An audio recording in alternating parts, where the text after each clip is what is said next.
Hi viewers, welcome to filmy looks. నేను మీ Chandu. So September 13న ధూమ్ ధామ్ అంటూ మన ముందుకు రాబోతున్నారు. మనందరికీ ఎంతో ఇష్టమైన అండ్ రైటర్ గోపీమోహన్ గారు కూడా నాతో ఉన్నారు. కాబట్టి మొదట్లో నన్ను అప్రోచ్ అయినప్పుడు ఏదో 2 రీమేక్లు, పంజాబీ రీమేక్ ఇలాంటివి ఏవో పంపించారు, కొరియన్ రీమేక్లు. సార్ ఒకసారి మీ సజెషన్ కావాలి అని.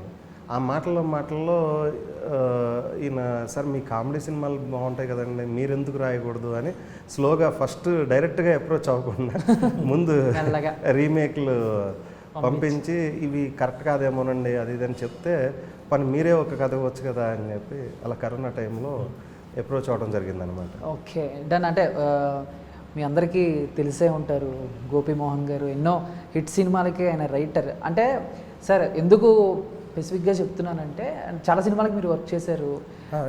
అంటే చాలా హిట్ సినిమాలు కూడా ఉన్నాయి, సరైనోడు కానీ లేకపోతే రెడీ, డి, బాష, ఈ సినిమాలకి అందరికీ మీరే.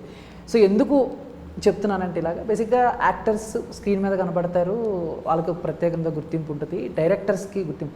బట్ ఎక్కడో రైటర్స్ ఎంత కష్టపడ్డా, ఎంత రాసినా, ఎన్ని ఇయర్స్ ఎక్స్పీరియన్స్ ఉన్నా వాళ్ళకి గుర్తింపు అనేది ఎక్కడో కొంచెం తక్కువగానే ఉంటుంది. ఇక్కడ గుర్తింపు అని అంటేనండి, మా రైటింగ్కి గుర్తింపు వస్తే చాలనేది నా పాలసీ.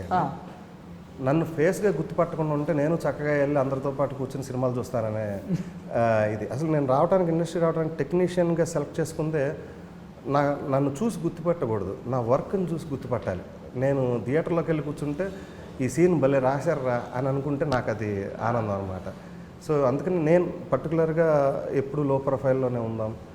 కాకపోతే ఇక్కడ అందరూ కొత్త వాళ్ళు అవడం వల్ల తప్పక రావాల్సి వచ్చింది. కానీ జనరల్గా నేను ఇంటర్వ్యూలకి వాటికి కూడా దూరంగానే ఉంటాను. అవును సార్, మాకు ఎప్పుడు దొరకరు. జేమ్స్ బాండ్ తర్వాత అది కథ విన్నప్పుడే చెప్పాను, ఇది టేకప్ అవ్వాలంటే 30-40 కోట్లు ఖర్చు పెట్టేవాడు ఉంటే అవుతుంది అని. మనోడు నా ఎక్స్పీరియన్స్తో తక్కువలో తీస్తానన్నా, కాకపోతే హీరో ఒప్పుకుంటే ఏముంది అని. ఒలింపిక్స్ స్టేడియంస్, ఆ క్రౌడ్లు, ఇవన్నీ చాలా మెటిక్యులస్గా వర్క్ చేశాడు. తన దగ్గర ఆ సబ్జెక్ట్ నచ్చిన వాళ్ళు కూడా చాలామంది ఉన్నారు. ఈవెన్ బెల్లంకొండ గారికి నచ్చి చేద్దాం, బడ్జెట్ దగ్గరే కొంచెం సో వాళ్ళకి నచ్చింది. కానీ అది చేయాలంటే చాలా ఖర్చు అవుతుంది. సో దానికి మరి ఆ ఖర్చు పెట్టే నిర్మాత కూడా కావాలి. ఇక్కడంటే వీళ్ళ ఫాదరే ప్రొడ్యూసర్ కాబట్టి ఖర్చు పెడతారు. ఈ పోస్టర్ కూడా అలాగే ఉంది. డీలో నిన్నే పెళ్ళాడుకుని రాజైపోతా అనే సాంగ్, అదొక సాంగ్ కాన్సెప్ట్ అయితే ఇది సెకండ్ హాఫ్ సినిమా అంతా సెకండ్ హాఫ్ సినిమా మొత్తం అలాగే. సెకండ్ హాఫ్ అంతా ఒక వెడ్డింగ్ బ్యాక్ డ్రాప్ జరిగే కదండి. ఓకే. అంటే టీజర్ చూసాను సార్, ఆ టీజర్ మొత్తం ఒకటే మ్యూజిక్, బ్రహ్మానందం గారు ఏదో అన్నట్టు తెల్లారులు ఒకటే మ్యూజిక్ అన్నట్టు టీజర్ మొత్తం ధూమ్ ధామ్. నాకు అర్థం కాల, కట్ చేసిన విధానం బాగుంది కానీ ఎక్కడ ఒక డైలాగ్ పెట్టకపోవటం. అంటే విజువల్స్ అన్నీ కనబడుతున్నాయి, బట్ నాకు పర్సనల్గా టీము కొంచెం ట్రైలర్ చూపించారు. అవునండి, చాలా బాగుంది. మీకు కావాలని అలా చేసామండి. అంటే ధూమ్ ధామ్ అనే టైటిల్ జనాల్లోకి వెళ్ళాలంటే కనుక అది సౌండింగ్ అంతా అలా ఎలాగో ట్రైలర్లో డైలాగ్స్ పెడతామండి ఆబ్వియస్లీ. ఓకే. అందుకొరకే కావాలని చెప్పి ఓన్లీ ధూమ్ ధామ్ ఇస్తే ఓన్లీ టీజర్ కోసం ఇది మళ్ళీ మ్యూజిక్ చేయించి ఇలా వదిలేమండి. ఓకే, ధూమ్ ధామ్ మాకు అలాగే వినపడుతుంది. అంటే ట్రైలర్లో చూస్తే అండ్ ఆటోమేటిక్గా కొంతమందిని చూస్తే మాకు ఎలాగ నవ్వొస్తుందో అలాగా వెన్నెల కిషోర్ గారిని చూస్తే ఓకే కామెడీ కంటెంట్ ఎదిరిపోతుందని మేము అనుకుంటాం. బట్ ఆయన చేసే క్యారెక్టర్స్ అన్నీ కూడా కొంచెం ఇలాగే ఉంటాయి. ఏదో ఒక చలో సినిమా సక్సెస్ మీట్లో చిరంజీవి గారు చెప్తారు, వెన్నెల కిషోర్ చేసే క్యారెక్టర్లన్నీ అసలు కథకి సంబంధం లేకుండా మధ్యలో వచ్చి ఏదో అనుకుని ఆయనే మాట్లాడేసి అందరితో తిట్లు అలాగే ఉంటుందా సార్? ఇప్పుడు ఈ క్యారెక్టర్ కూడా కొత్తగా ఏమైనా ఉంటుంది? ఇది కథలో సంబంధం లేకుండా ఏముండదు. ఓకే. కాకపోతే ఫస్ట్ హాఫ్లో దాచాం అంటే చాలా దాచారు. అంటే సెకండ్ హాఫ్లో ఎంటర్ చేసాము ఇవన్నీ. అంటే నేను ఎప్పుడు ఏం నమ్ముతానంటే ఫస్ట్ హాఫ్ అంతా మన కథలో ఉన్న ఏ మెటీరియల్లో దాంతో కన్విన్స్ చేసి ఆడియన్స్ని, సెకండ్ హాఫ్ ఒక మ్యాజికల్గా ఒక కమెడియన్నో లేకపోతే ఏదైనా ఒకటి దాచి సెకండ్ హాఫ్లో దాన్ని హై చేస్తే బాగుంటుంది అనేది నేను నమ్మే ఫార్ములా అండి. ఓకే. అలా మేము చేసిన అన్ని సినిమాల్లో క్యారెక్టర్స్ అలా పండి. మీరు దూకుళ్ళలో ఎంఎస్ నారాయణ గారు వచ్చినప్పుడు, అలాగే బాద్షాలో బ్రహ్మానందం గారు వచ్చినప్పుడు, అలాగే లౌక్యంలో పృథ్వీ గారు వచ్చినప్పుడు, అలా మేము చేసిన సినిమాలు అన్నింటిలోనూ ఈవెన్ రెడీలో సెకండ్ హాఫ్లోనే బ్రహ్మానందం గారు వచ్చి సో ఇలా అలా ఒక క్యారెక్టర్ని హై చేయడానికి కొంచెం దాచి చెప్తే బాగుంటుంది అనేది నేను నమ్మే. అందుకని ఫస్ట్ హాఫ్లో ఛాన్స్ ఉన్నా కానీ పెట్టలేదు వెన్నెల కిషోర్ గారిని. సెకండ్ హాఫ్లోనే ఓపెన్ చేసి అక్కడి నుండి ఆయన ఆల్మోస్ట్ సినిమా కథలోనే ఉంటాడు. కథ కథ ఆయన పెళ్లి బ్యాక్ డ్రాప్లోనే కథ నడుస్తాం. కథ నడుస్తుంది. పెళ్ళే అయింది బేసిక్గా. అదే అర్థమవుతుంది. ఆ సెటప్, ఆ గెటప్ అంతా పెళ్ళి అయిందే, చివరి కదా అయ్యిద్దా అవదా అనేదే టెన్షన్ మాకు కూడా. ఎందుకంటే ఆయన పెళ్ళిళ్ళన్నీ అలాగే ఉంటాయి. చక్కగా హీరోయిన్ లేదా ఎవరినో పెళ్లి చేసుకుందని వస్తాడు, హీరో వచ్చి తనుగుపోతాడు. అలాగే మీరు కూడా అలాగే. లేదు లేదు, ఇందులో నా కజిన్ బ్రదర్. పెళ్ళి కన్ఫర్మ్ అతనిదే పెళ్ళి అవుతుంది. ఓకే అవుతుంది. యాక్చువల్గా నేను రాసిన దాంట్లో నా ఇంటెన్షన్ ఏంటంటేనండి, పేరుకి ఆయన కమెడియన్ కానీ ఒక హీరో క్యారెక్టరైజేషన్స్ లాగా ఉండాలి ఆయనది. అంటే ఆయన పాత్ర తాలూకు దీంట్లో ఫూలరీ ఉండదు, ఆయన ఒక హీరోలానే ఉంటుంది. ఆయన కొన్ని బిలీవ్ చేస్తాడు, కొన్ని సెంటిమెంట్స్, దాని నుండే మొత్తం సినిమాలో ఫన్ జనరేట్ అవుతుంది.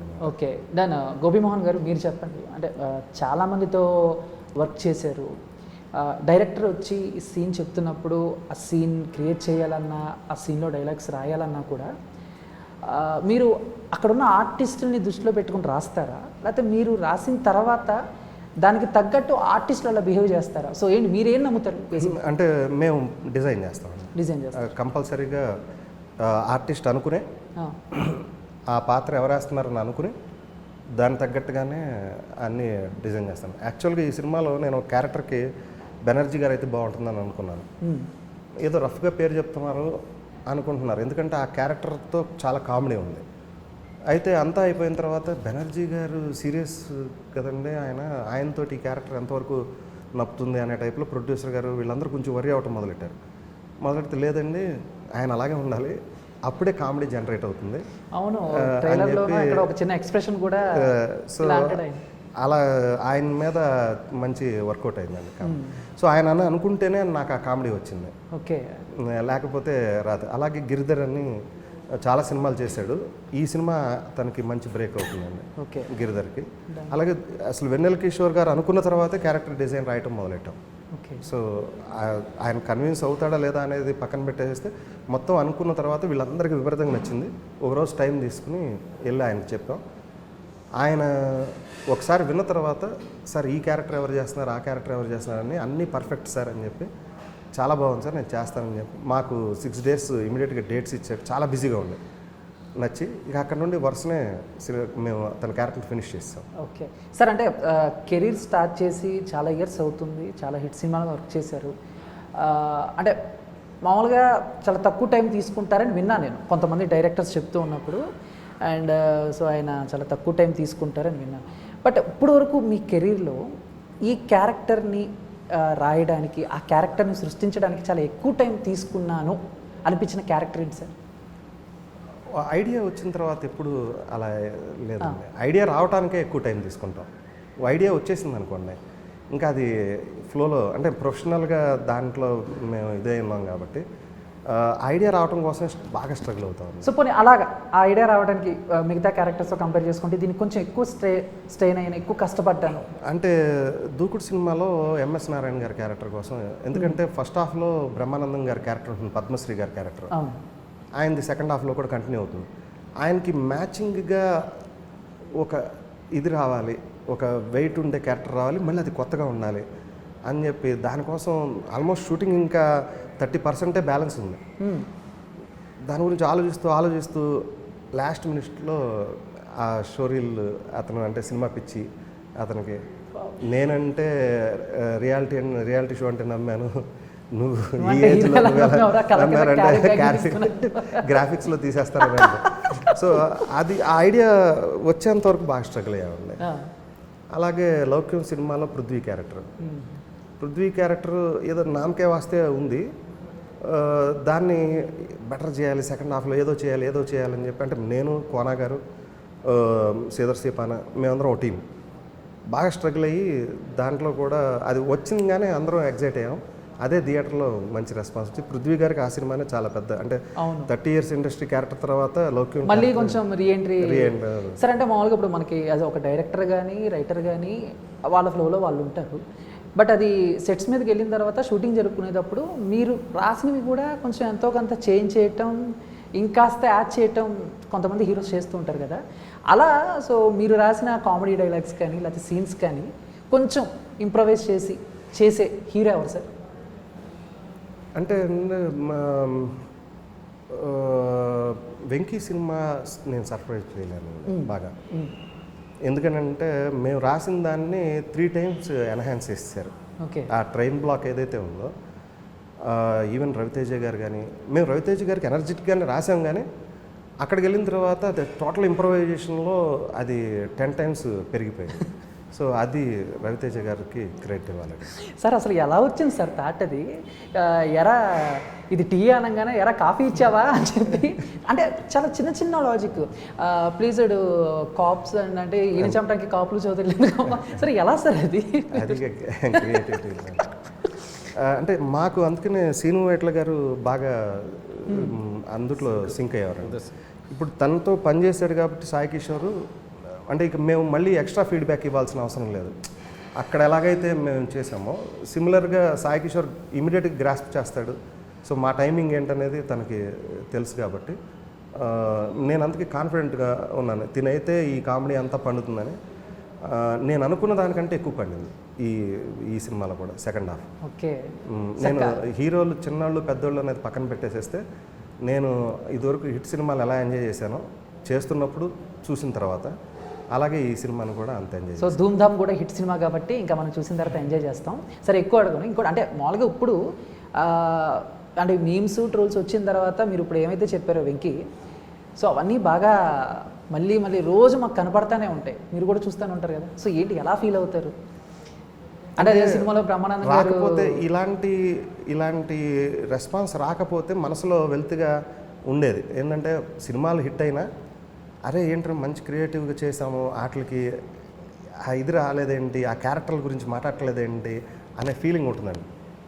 కానీ బై లక్ మాకు తెలియదు. నేను ఎప్పుడు సీను గారితో మీకు అంటే మేము చేసేటప్పుడు ఏమైనా మనం ఇంత కష్టపడుతున్నాం, ఇన్ని క్యారెక్టర్లు చేస్తాం, ఇన్ని గబుక్కుని ఏదో ఒక మాస్ సినిమా వచ్చేస్తుంది, అది పెద్ద హిట్ అయిపోతుంది, దాని గురించి మాట్లాడుతూ ఉంటారు. మనం దీనికి ఎట్లా అంటే సార్ మనది లాంగ్ టర్మ్ గుర్తుంటుంది సార్ అని అప్పట్లో అంటూ ఉండేవాడిని. అంటే ఇది అరౌండ్ 10 years బ్యాక్ మన సినిమాలన్నీ ఒక 10 years తర్వాత కూడా జనాలు గుర్తుపెట్టుకుంటారు సార్ అప్పుడే చెప్పారు అని అంటూ ఉండేవాడిని. కానీ రిలీజ్లు వెళ్ళిపోయినాయి, రిలీజులు లేవు.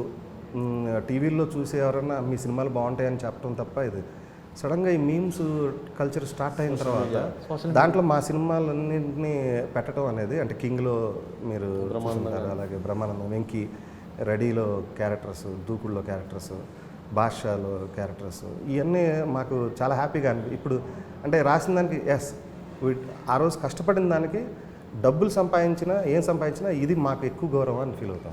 సార్ గోపిమోహన్ గారు, వన్ లాస్ట్ క్వశ్చన్ మీకు. ఇది పెద్ద ఇది కాంట్రవర్సీ క్వశ్చన్, మరి ఏం నాకు తెలియదు, కానీ కింగ్లో జయసూర్య క్యారెక్టర్ ఎవరైనా ఊహించుకుని రాశారా? అందరు మ్యూజిక్ డైరెక్టర్లలో ఉన్న లోపాలని ఊహించుకుని రాసిందేనండి. అంటే ఒకళ్ళని ఎవరి టార్గెట్ కాదు, ఒకళ్ళు డ్రెస్ వేసిన ప్యాటర్న్ పలానా వాళ్ళలాగా ఉందని అలా ఏదో ఐడెంటిఫై అయ్యారు. కానీ అసలు అప్పుడు దాకా మ్యూజిక్ డైరెక్టర్స్లో ఉన్న లోపాలు కొన్ని ఉంటాయి కదా. అంటే స్టేజ్ షోలకు వచ్చినప్పుడు వాళ్ళు ఇసిగించడం సింగర్స్ని, ఇలాంటి కామన్ థింగ్ పెట్టుకునే ఎప్పుడు కూడా లాంగ్ టర్మ్ ఎప్పుడు ఎందుకు గుర్తుంటుందంటే అండి, ఇన్నాళ్ళ తర్వాత ఆల్మోస్ట్ 15 ఏళ్ళ తర్వాత మీరు ఇదే అడుగుతున్నారని అంటే మీకు అది గుర్తుండటానికి కారణం ఏంటంటే ఎవరు ఆ జనర్ని హ్యూమరస్గా చెప్పట్లేదు. సో అది ఎప్పుడైతే మేము హ్యూమరస్గా చెప్పామో అది మీకు గుర్తుండిపోయింది. అరే భలే వేసారు రాసారు, మనం ఫీల్ అవుతున్నాం, అది వీళ్ళు అందంగా చెప్పారు అనేది మీరు ఫీల్ అవటం వల్ల మాకు ఆ రెస్పెక్ట్ వచ్చింది. Thank you sir. లాస్ట్లో ఒక జనరల్ క్వశ్చన్ ఈ రైటర్ గారికి. సో బేసిక్గా మనం చాలా సినిమాలు చూస్తూ ఉంటాం కదా సార్. ఉన్నప్పుడు అండ్ విలన్ ఫాదరు, లేకపోతే హీరో ఫాదరు, లేకపోతే వదిన, అమ్మ, ఇలాగా కొంతమంది ఫోటోలు మనం పెడుతూ ఉంటాం. అంటే అమ్మ చనిపోయింది, లేకపోతే బాబాయ్ చనిపోయాడు. రీసెంట్గా కొన్ని సినిమాలు చూస్తే సౌందర్య గారి ఫోటో కానీ, కైకాల సత్యనారాయణ గారి ఫోటోలు కానీ పెడుతూ ఉంటారు. అలాంటి ఫోటోలు పెడుతున్నప్పుడు యాజ్ ఏ డైరెక్టర్స్ కానీ లేకపోతే ఎవరైనా పర్మిషన్ తీసుకోవాలా లేదా? తీసుకుంటారు. తీసుకుంటారు. అంటే మరీ 40 సంవత్సరాల క్రితం వాళ్ళు అయితే కాదు, కానీ రీసెంట్ వాళ్ళు అంటే యాక్చువల్గా దీంట్లో కూడా ఏదో ఒక సిచ్యువేషన్ అలా వస్తే శ్రీహరి గారి ఫోటో వాడదామని అనుకున్నాం. ఓకే. బట్ అనుకోకుండా ఆ సిచ్యువేషన్ అవాయిడ్ చేసాం.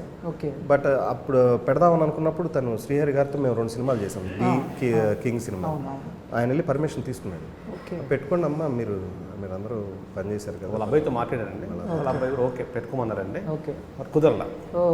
అంటే సార్ గోపిమోహన్ గారు అంటే పెట్టుకోవటమే కాకుండా వాళ్ళ ఫేస్ కూడా కనబడుతుంది కాబట్టి దానికి తగ్గట్టు ఏమైనా రెమ్యునేషన్ కూడా ఉంటుందా, లేదు అభిమానంతో అడిగి? అది ఫోటోనే కదా, ఫోటోని. ఫోటో జస్ట్ థ్యాంక్స్ కార్డ్ లాగా చేస్తామని అంతే. Okay okay done. Thank you sir. చాలా అంటే నాకున్న డౌట్ చాలా మందికి కూడా మేము సినిమా చూస్తున్నప్పుడు అదే డౌట్, సో అందుకే క్లారిటీ అంటే చేసుకుంటాం. ఆ అబ్జెక్షన్ చేస్తే తీసేయాలండి. ఓకే వాళ్ళ పర్మిషన్ తీసుకోకుండా మనం పెట్టేసేసి అబ్జెక్షన్ చేస్తే తీసేయాలి. కానీ 40 years బ్యాక్ వాళ్ళు ఎవరు చెప్పట్లేదు. రీసెంట్ వాళ్ళు అయితే అబ్జెక్షన్, వాళ్ళ ఫ్యామిలీస్ ఉంటారు కాబట్టి అవును అవును. వాళ్ళకి ఇష్టం ఉండకపోవచ్చు. సో మేము పర్మిషన్ తీసుకుని చేస్తాం. Done done. Thank you so much.